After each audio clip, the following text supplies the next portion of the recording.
ಧರ್ಮಸ್ಥಳದ ವಿಷಯದಲ್ಲಿ ಕಾಂಗ್ರೆಸ್ ಸರ್ಕಾರ ಸಿದ್ದರಾಮಯ್ಯನವರ ಸರ್ಕಾರ ನಡೆದುಕೊಂಡಂತ ರೀತಿ ಯಾವ ರೀತಿ ಇತ್ತಪ್ಪ ಅಂತ ಹೇಳಿದ್ರೆ ಸತತವಾಗಿ 500-600 ವರ್ಷಗಳ ಇತಿಹಾಸ ಇರುವಂತ ಒಂದು ಧರ್ಮಸ್ಥಳವನ್ನ ಅಪವಿತ್ರವನ್ನ ಗಳಿಸುವಂಥದನ್ನ ನಗರ ನ್ಯಾಕ್ಸಲಿಸ್ಟ್ಗಳು, ಕೋಮುವಾದಿಗಳು, ಕಮ್ಯುನಿಸ್ಟರು ಎಲ್ಲರೂ ಸೇರಿ ಈ ಒಂದು ಪಾವಿತ್ರತೆಯನ್ನು ಹಾಳು ಮಾಡಬೇಕು ಅಂತೇಳಿ ಸುಮಾರು 12 ವರ್ಷಗಳಿಂದ ಸತತವಾಗಿ ಧರ್ಮಸ್ಥಳ ಮತ್ತೆ ಅಣ್ಣಪ್ಪನ ಸನ್ನಿಧಾನಕ್ಕೆ ದಾಳಿಯನ್ನ ಮಾಡ್ತಿರೋದನ್ನ ನಾವು ನೋಡ್ತಿದ್ದೇವೆ.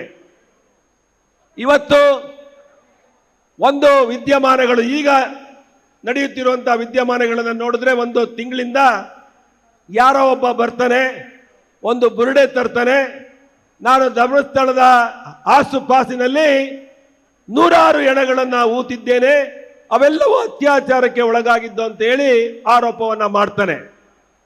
ಸುಮಾರು 20 ವರ್ಷಗಳ ಹಿಂದೆ ನಡೆದಂತ ಘಟನೆಯನ್ನ ಕಣ್ಣು ಮುಂದೆ ಇಡ್ತಾನೆ. ಆ ಬುರುಡೆ ಹಿಡಿದುಕೊಂಡು ಬಂದ ವ್ಯಕ್ತಿ ಇವತ್ತು ಧರ್ಮಸ್ಥಳದಿಂದ ಬೆಂಗಳೂರಿಗೆ ಹೋಗ್ತಾನೆ, ಬೆಂಗಳೂರಿನಿಂದ ಡೆಲ್ಲಿಗೆ ಹೋಗ್ತಾನೆ. ಆ ಬುರುಡಿಯ ಹಿಂದೆ ಹಲವಾರು ಕಾಂಗ್ರೆಸ್ಸಿನ ಡೆಲ್ಲಿಯ ನಾಯಕರು ಇದ್ದಾರೆ ಅನ್ನೋದನ್ನ ನಮಗೆ ಮೇಲ್ನೋಟಕ್ಕೆ ಕಾಣುತ್ತೆ. ಇದಕ್ಕೆ ಸಿದ್ದರಾಮಯ್ಯನವರು ಸ್ಪಷ್ಟೀಕರಣಗಳನ್ನು ಕೂಡ ಇದುವರೆಗೂ ಕೊಟ್ಟಿಲ್ಲ. ಅದಾದ್ಮೇಲೆ ಸಿದ್ದರಾಮಯ್ಯನವ್ರನ್ನ ಕೆಲವು ಮಾಧ್ಯಮದವರು ಕೇಳ್ತಾರೆ, ಯಾರೋ ಹೇಳಿದ್ರೆ SIT ತನಿಖೆಯನ್ನ ಮಾಡ್ಬೇಕಂತ ಹೇಳ್ತಾರೆ. ಇಂದು ದಿನ ನೆಕ್ಸ್ಟ್ ಡೇ ಬಂದು SIT ತನಿಖೆಗೆ ಮಾಡ್ತಾರೆ. ಆ ಬುರುಡೆ ತಂದಿರುವಂತ ವ್ಯಕ್ತಿಯನ್ನ ಅವತ್ತೇ SIT ತನಿಖೆ ಮಾಡೋ ದಿವಸನೇ ಆತನನ್ನ ಬಂಧಿಸಿದ್ರೆ ಈ ರೀತಿಯ ಘಟನೆಗಳು ಆಗ್ತಿರ್ಲಿಲ್ಲ. ಇವತ್ತು ಒಬ್ಬ ಸಮೀರ್ ಅನ್ನೋನು ಬರ್ತಾನೆ, ಒಬ್ಬ ಮುಸಲ್ಮಾನರು ಬರ್ತಾನೆ, ಒಂದು ಯೂಟ್ಯೂಬರು, ಆ ಯೂಟ್ಯೂಬರು ನಮ್ಮ ಧರ್ಮದ ಮೇಲೆ ದಾಳಿ ಮಾಡ್ತಾನೆ. ನಾನು ಮಾನ್ಯ ಸಿದ್ದರಾಮಯ್ಯನವ್ರಿಗೆ ಕೇಳ್ತೇನೆ, ಇದೇ ಯೂಟ್ಯೂಬರು ಯಾರು ಒಬ್ಬ ಹಿಂದೂ ಯಾರಾದ್ರೂ ಒಬ್ಬ ಬಂದು ನಾನು ಧರ್ಮಸ್ಥಳದಲ್ಲಿ ನಡೆದಂತ ಘಟನೆಯನ್ನ ಯಾರಾದ್ರೂ ಒಬ್ಬ ಯೂಟ್ಯೂಬರ್ ಬಂದು ನಾನು ಚರ್ಚಲ್ಲಿ ಕೆಲವು ಪ್ರಸಿದ್ಧವಾದ ಚರ್ಚ್ಗಳಲ್ಲಿ ಮತ್ತೆ ಪ್ರಸಿದ್ಧವಾದ ಮಸೀದಿಗಳಲ್ಲಿ ನಾನು ಹೆಣವನ್ನ ಊತಿದ್ದೇನೆ ಅಂತ ಹೇಳಿದ್ರೆ ಸಿದ್ದರಾಮಯ್ಯನವರಿಗೆ ತಾಕತ್ತಿತ್ತ, ದಮ್ಮಿತ್ತ ಅಲ್ಲಿ ಹೋಗಿ ಆ ತನಿಖೆಗೆ ಒಳಪಡಿಸೋದಕ್ಕೆ.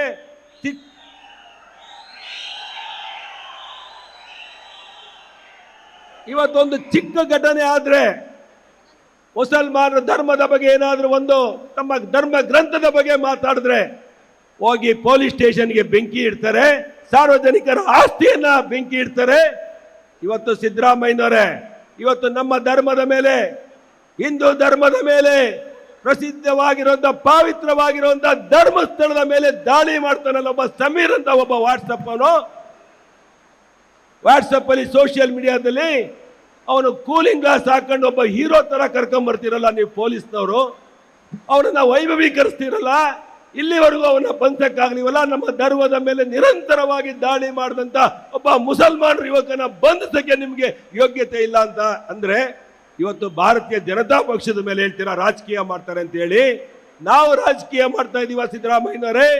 ನಿಮ್ಮ DK ಶಿವಕುಮಾರ್ ಅವರು ಏನ್ ಹೇಳಿದ್ರು ಅಸೆಂಬ್ಲಿಯಲ್ಲಿ, ಇದು ಧರ್ಮಸ್ಥಳದ ಮೇಲೆ ನಡೆದಿರುವಂತಹ ಷಡ್ಯಂತರ, ಇದನ್ನ ನಾವು ಒದ್ದು ಒಳಕಾಗ್ತೇವೆ ಅಂತೇಳಿ. ನೀವು ಒದ್ದು ಒಳಕಾಗ್ತಿರೋ ಇಲ್ವೋ DK ಶಿವಕುಮಾರ್ ಅವರೇ, ಸಿದ್ದರಾಮಯ್ಯನವರೇ, ಈ ರಾಜ್ಯದ ಜನ ನಿಮ್ಮನ್ನ ಒದ್ದು ಈ ಸ್ಥಿತಿಯಿಂದ ಕಳಿಸ್ತಾರೆ. ಇವತ್ತು ಪ್ರಾರಂಭ ಮಾಡಿದ್ದೇವೆ, ನಾವು ಇವತ್ತು ಪ್ರಾರಂಭ ಮಾಡಿದ್ದೇವೆ. ನಮ್ಮ ನಾಯಕರು ಭಾಷಣ ಮಾಡೋರಿದ್ದಾರೆ. ಧರ್ಮಸ್ಥಳದ ವೀರೇಂದ್ರ ಹೆಗಡೆಯವರು 25ನೇ ವಯಸ್ಸಿನಲ್ಲಿ ಧರ್ಮಾಧಿಕಾರಿಗಳಾಗಿದ್ದಂಥವ್ರು.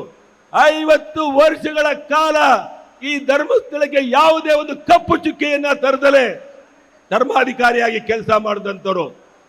ಗ್ರಾಮೀಣ ಅಭಿವೃದ್ಧಿಯಲ್ಲಿ ಬಡ ಹೆಣ್ಣು ಮಕ್ಕಳಿಗೆ ಸಾಕಷ್ಟು ತಮ್ಮ ಸ್ವಯಂ ಉದ್ಯೋಗದಡಿ ತಮ್ಮ ಕಾಲ ಮೇಲೆ ನಿಂತ್ಕೊಳ್ಳಕ್ಕೆ ಅವಕಾಶ ಮಾಡಿಕೊಟ್ಟಂಥವ್ರು. ಸಾಕಷ್ಟು ಹಳ್ಳಿಗಳಲ್ಲಿ ಕುಡಿಯುವ ನೀರಿನ ಶುದ್ಧೀಕರಣ ಘಟಕವನ್ನ ಕೊಟ್ಟಂಥವ್ರು. ದೇವಸ್ಥಾನಗಳನ್ನ ಜೀರ್ಣೋದ್ಧಾರ ಮಾಡಿದಂಥವ್ರು, ಪುರಾತನ ದೇವಸ್ಥಾನಗಳನ್ನ ಜೀರ್ಣೋದ್ಧಾರ ಮಾಡಿದಂಥವ್ರು. ಲಕ್ಷಾಂತರ ಜನರಿಗೆ ಉದ್ಯೋಗವನ್ನ ಕೊಟ್ಟಿರುವಂತವ್ರು. ಇವತ್ತು ಅವರು ನಡೆಸಿರುವಂತಹ ಶಿಕ್ಷಣ ಸಂಸ್ಥೆಗಳಲ್ಲಿ ಧರ್ಮಸ್ಥಳದ ವೀರೇಂದ್ರ ಹೆಗಡೆಯವರ ಹೆಸರಿದೆಯಾ? ಶ್ರೀ ಮಂಜುನಾಥನ ಹೆಸರಿದೆ ಸ್ವಾಮಿ. ಇಂಥ ಒಬ್ಬ ಪಾವಿತ್ರತೆ ಇರುವಂತ ಒಬ್ಬ ವ್ಯಕ್ತಿಗೆ ಇವತ್ತು ಸಮಾಜದಲ್ಲಿ ಕಪ್ಪು ಚುಕ್ಕೆ ಇಟ್ಟುವಂತ ಕೆಲಸಗಳನ್ನ ಈ ನಗರ ನ್ಯಾಕ್ಸಲಿಸ್ಟ್ಗಳು, ಕಮ್ಯುನಿಸ್ಟ್ ಅವರು ಕೆಲವು ಹಿಂದೂ ಸಂಘಟನೆಯ ವಿರೋಧಿ ಸಂಘಟನೆಗಳು ಇವತ್ತು ಹಿಂದೂ ಧರ್ಮದ ಮೇಲೆ ಸತತವಾಗಿ ದಾಳಿಯನ್ನ ನಡೆಸ್ತಾ ಇರೋದನ್ನ ನಾವು ನೋಡ್ತಾ ಇದ್ದೇವೆ. ಮಾನ್ಯ ಅಮ್ಮ ಭಕ್ತಾದಿಗಳೇ, ಇವತ್ತು ನಾನು ಸಿದ್ದರಾಮಯ್ಯನವ್ರಿಗೆ ಹೇಳಕ್ ಇಷ್ಟಪಡ್ತೇನೆ, ಮಾನ್ಯ ಸಿದ್ದರಾಮಯ್ಯನವರೇ, ನೀವು ಈ ರಾಜ್ಯದ ಮುಖ್ಯಮಂತ್ರಿ ಆದ್ಮೇಲೆ ನಿರಂತರವಾಗಿ ಹಿಂದೂಗಳ ಧರ್ಮದ ಮೇಲೆ ದಾಳಿ ಮಾಡ್ತಾ ಇದ್ದೀರಾ. ಇವತ್ತು ಧರ್ಮಸ್ಥಳ ಆಯ್ತು, ಇವತ್ತು ಪುನಃ ಚಾಮುಂಡಿ ಬೆಟ್ಟಕ್ಕೆ ದಾಳಿ ಮಾಡೋದನ್ನ ಪ್ರಾರಂಭ ಮಾಡಿದ್ರ. ಯಾರು ಗೋಮಾಂಸವನ್ನ ತಿಂತಾರೋ, ಯಾರು ನಾವು ಹಿಂದೂಗಳು ಗೋಮಾತೆಯನ್ನ ಭಕ್ತಿಯಿಂದ ಪೂಜೆ ಮಾಡ್ತೀವೋ ಅಂತ ಒಬ್ಬ ಗೋಮಾಂಸ ತಿನ್ನೋರನ್ನ ಕರ್ಕೊಂಡ್ಬಂದು ಚಾಮುಂಡಿ ಬೆಟ್ಟದಲ್ಲಿ ಚಾಮುಂಡೇಶ್ವರಿಯ ಕಾರ್ಯಕ್ರಮದಲ್ಲಿ ಉದ್ಘಾಟನೆ ಮಾಡ್ತೀರಾ. ಇದು ನಿಮ್ಮ ಹಿಂದುತ್ವನ? ನನ್ನ ಹೆಸರಲ್ಲಿ ಸಿದ್ದರಾಮ ಇದೆ ಅಂತ ಹೇಳ್ತೀರಾ. ಡಿ ಕೆ ಶಿವಕುಮಾರ್ ಅವರೇ, ನನ್ನ ಹೆಸರಲ್ಲಿ ಶಿವನ ಮತ್ತೆ ಹೆಸರಿದೆ ಅಂತ ಹೇಳ್ತೀರಾ.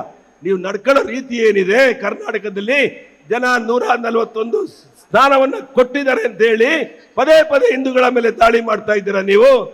ಇದಕ್ಕೆಲ್ಲ ಉತ್ತರ ಕೊಡ್ತಾರೆ ಈ ರಾಜ್ಯದ ಜನ, ಉತ್ತರ ಕೊಡ್ತಾರೆ. ಮಾನ್ಯ ಸಿದ್ದರಾಮಯ್ಯನವರೇ, ಮಾನ್ಯ ಡಿ ಕೆ ಶಿವಕುಮಾರ್ ಅವರೇ, ನಾವು ಒತ್ತಾಯವನ್ನ ಮಾಡ್ತಿದ್ದೇವೆ ರಾಜ್ಯ ಸರ್ಕಾರಕ್ಕೆ. ಈ ಒಂದು ಏನು SIT ತನಿಖೆ ನಡೀತಾ ಇದೆ, ಈ ತನಿಖೆ ಮೇಲೆ ಸರ್ಕಾರದ ಮೇಲೆ ನಮಗೆ ವಿಶ್ವಾಸ ಇಲ್ಲ. ಇದನ್ನ ನೀವು ಒಬ್ಬ ಹೈಕೋರ್ಟ್ ಜಡ್ಜ್ ಇಂದ ಇಲ್ಲ ಸುಪ್ರೀಂ ಕೋರ್ಟ್ ನ್ಯಾಯಾಧೀಶರಿಂದ ಇಲ್ಲ ಅಂತ ಹೇಳಿದ್ರೆ SIT ಇಂದ NIA ತನಿಖೆಗೆ ಇದನ್ನ ಓಡಿಸ್ಬಿಡ್ಬೇಕು. ಯಾರು ಧರ್ಮಸ್ಥಳದ ಹಿಂದೆ ಇದ್ದಾರೆ ಅಂತವ್ರನ್ನ ಡಿ ಕೆ ಶಿವಕುಮಾರ್ ಅವರು ಹೇಳ್ದಂಗೆ ಒದ್ದು ಒಳಕ್ಕೆ ಹಾಕ್ಸ್ಬೇಕು, ಎಷ್ಟೇ ಬಲಿಷ್ಠರಾಗಿದ್ರೆ ಕಾಂಗ್ರೆಸ್ ಅವರು ಇರ್ಬೋದು.